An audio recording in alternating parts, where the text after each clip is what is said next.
അപ്പൊ ഇവരുടെ കൂട്ടത്തിലും വിവരമുള്ളവരൊക്കെ ഉണ്ടല്ലേ? സ്ത്രീകൾക്കല്ല കൊടുക്കേണ്ടിയിരുന്നത്. ഇവിടുത്തെ പ്രായമായ മനുഷ്യർക്ക് കൊടുക്കണമായിരുന്നു, ഇല്ലെങ്കിൽ ഇവിടുത്തെ വൈകല്യമുള്ള മനുഷ്യർക്ക് ഫ്രീ ആയിട്ട് കൊടുക്കണമായിരുന്നു, ഇല്ലെങ്കിൽ ഇവിടുത്തെ ന്യൂനപക്ഷത്തിൽപ്പെട്ട പിന്നോക്കം നിൽക്കുന്ന മനുഷ്യർക്ക് കൊടുക്കണമായിരുന്നു. അല്ല സ്ത്രീകൾക്ക് കൊടുക്കുമ്പോൾ ഇവിടെ സ്ത്രീകൾ അത്യാവശ്യം പ്രിവിലേജെന്ന് ഞാൻ പറയുന്നില്ല, പക്ഷേ പോലും പണിയെടുക്കാനും അതിനുള്ളൊരു ലക്ഷ്യമുള്ള മനുഷ്യരാണ് ഇവിടുത്തെ സ്ത്രീകൾ. പക്ഷേ ആ ഇടത്ത് നിങ്ങളൊന്ന് ആലോചിച്ച് നോക്കി, 60 വയസ്സിന് മുകളിലുള്ള എല്ലാവർക്കും സൗജന്യയാത്ര, അല്ലെങ്കിൽ 50 വയസ്സിന് മുകളിലുള്ളവർക്ക് സൗജന്യയാത്ര, വികലാംഗർക്ക് സൗജന്യയാത്ര, ന്യൂനപക്ഷത്തിൽപ്പെട്ട ട്രാൻസ്ജെൻഡർ മനുഷ്യർക്കോ ഇല്ലെങ്കിൽ അങ്ങനത്തെ ഏതെങ്കിലും ഒരു വിഭാഗത്തിൽപ്പെട്ട മനുഷ്യർക്ക് സൗജന്യയാത്ര. അവിടെയല്ലേ അതിൻ്റെ വിജയം എന്നുള്ളത്.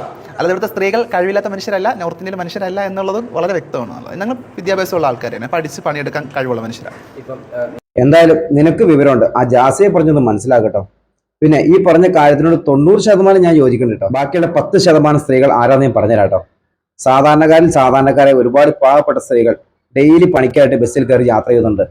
ചിലപ്പോൾ 50 മുതൽ 100 വരെ അവർക്ക് പൈസ കൊടുക്കേണ്ടതായിട്ട് വരുന്നു. അവരുടെയൊക്കെ ശമ്പളം കിട്ടി കഴിഞ്ഞാൽ തുച്ഛമായ ശമ്പളം മാത്രമേ ഉള്ളൂ. സത്യമായി ഞെട്ടിപ്പോട്ടെ ശമ്പളം കിട്ടി കഴിഞ്ഞാൽ.